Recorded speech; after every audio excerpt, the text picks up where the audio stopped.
شیخ چلی اور نیم حکیم جان۔ شیخ چلی نے چند ماہ ایک حکیم جی کے مطب میں کام کیا۔ انہوں نے کام کیا کیا، خود کو حکیم ہی سمجھنے لگے اور گھر کے ایک کمرے میں باقاعدہ مطب کھول کر بیٹھ گئے۔ اماں نے بہت منع کیا کہ کم بخت کسی کو الٹی سیدھی دوا دے دی تو وہ مر جائے گا، تو پھانسی ہو جائے گی، مگر شیخ چلی کہاں ماننے والے۔ بولے ایسے ہی دوا دے دیں گے کیا ہم الٹی سیدھی؟ اماں ہمیں سب پتہ ہے، دواؤں کا بھی بیماریوں کا بھی۔ اگر 6 مہینے بڑے حکیم جی کے ہاں پڑیاں باندھی ہیں، کوئی مسا تھوڑی نہ کیا ہے۔ تم پریشان نہ ہو اماں، اب تو سمجھ لو پریشانی کے دن ختم ہو گئے۔ بہت نکما ناکارہ نکھٹو کہتی تھی نا ہمیں، اب نوٹ گننے اور تھیلیاں بھرنے کی تیاریاں کرو۔ دیکھنا جلد ہی بڑے حکیم جی سے بڑا گھر اور دواخانہ نہ بنوایا تو شیخ چلی نام نہیں ہمارا۔ مطب کھولے کئی دن ہو گئے تھے مگر اب تک کوئی مریض نہ آیا تھا۔ شیخ چلی کو مایوسی ہونے لگی۔ ایک عورت مطب میں داخل ہوئی، اس کی گود میں چھوٹا سا بچہ تھا۔ آپ ہی ہیں حکیم جی؟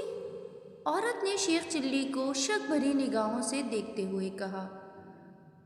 ہاں ہاں ہم ہی ہیں حکیم جی، ہمارا مطب ہے۔ حکیم صاحب اکڑ کر بولے، فرمائیے کیا تکلیف ہے آپ کو؟ حکیم جی تکلیف تو کچھ نہیں، بس ایک پریشانی ہے، عورت نے جواب دیا۔ تو وہی بتا دیجیے۔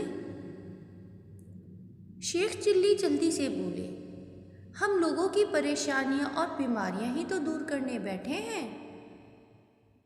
بات یہ ہے حکیم جی، یہ ہمارا پہلا بچہ ہے، دانت نکالنے کی عمر ہے اس کی، مگر ہم یوں پریشان ہیں کہ ہمیں کیسے پتہ چلے گا کہ اس کے دانت نکل رہے ہیں یا نہیں۔ بس اتنی سی بات؟ ارے یہ تو کسی بیوقوف سے پوچھئے، وہ بھی بتا دے گا۔ خیر اچھا کیا جو ہم سے پوچھ لیا۔ شیخ چلی گردن اکڑائے کہہ رہے تھے، یہ تو بہت آسان ہے، آپ بچے کے منہ میں انگلی ڈالیے، اگر کاٹ لے تو سمجھ لیجئے دانت نکل آئے، نہ کاٹے تو اس کا مطلب ہوگا دانت ابھی نکلے نہیں۔ مگر حکیم جی، عورت بولی، ہاتھوں میں تو جراثیم ہوتے ہیں، میرا بچہ بیمار ہو جائے گا۔ ہاں یہ بات تو ہے، شیخ چلی نے کہا۔ خیر آپ ایسا کیجئے کہ بچے کے منہ میں انگلی ڈالنے سے پہلے ہاتھ کھولتے ہوئے پانی سے دھو لیجئے۔ ہمارے استاد بڑے حکیم صاحب چیزوں کو جراثیم سے پاک کرنے کی یہی ترکیب بتاتے ہیں سب کو۔ وہ خاتون بھی شیخ چلی کی قبیل کی عورت تھی۔ کچھ دنوں بعد انہیں بچوں کے دانتوں کا خیال آیا تو شیخ چلی کی بتائی ہوئی ترکیب کے مطابق منہ میں انگلی ڈالنے سے پہلے انہوں نے پانی کو کھولایا، پھر دونوں ہاتھ اس میں ڈال دیے۔ ایک ہولناک چیخ بلند ہوئی، ان کے دونوں ہاتھ بری طرح جھلس چکے تھے۔ چیخ کی آواز سن کر شوہر باورچی خانے میں پہنچا تو تکلیف سے تڑپ رہی تھی۔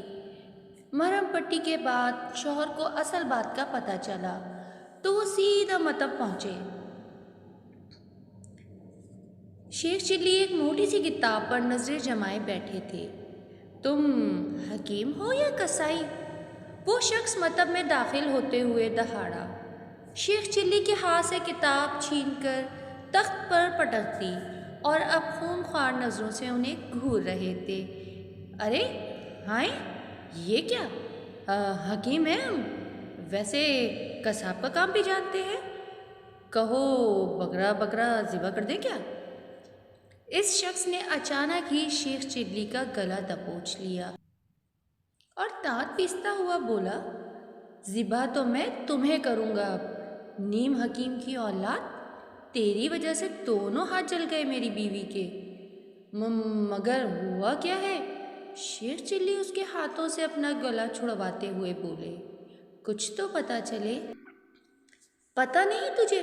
تھانے چل کر ہی چلے گا اب تو پتہ، ہاتھ پکڑ کر دروازے کی طرف کھینچتے ہوئے کہا۔ سیدھی طرح چل نہیں تو جوتے مارتا ہوا لے کر جاؤں گا۔ یہ ہنگامہ دیکھ کر بہت سے لوگ جمع ہو گئے۔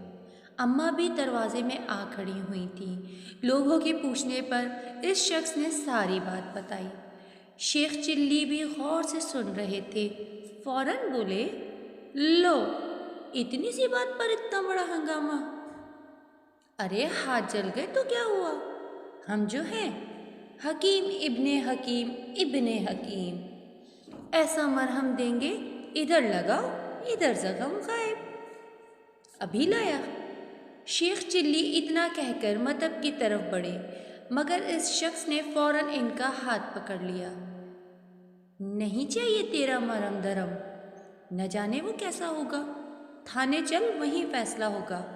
لوگوں نے بہت سمجھایا اور وہ شخص اس شرط پر شیخ چلی کو معاف کرنے پر راضی ہوا کہ اس کی بیوی کے علاج کی معاملے سماجت کام آئی۔ 200 روپے ہر جانا اسے دیا جائے گا۔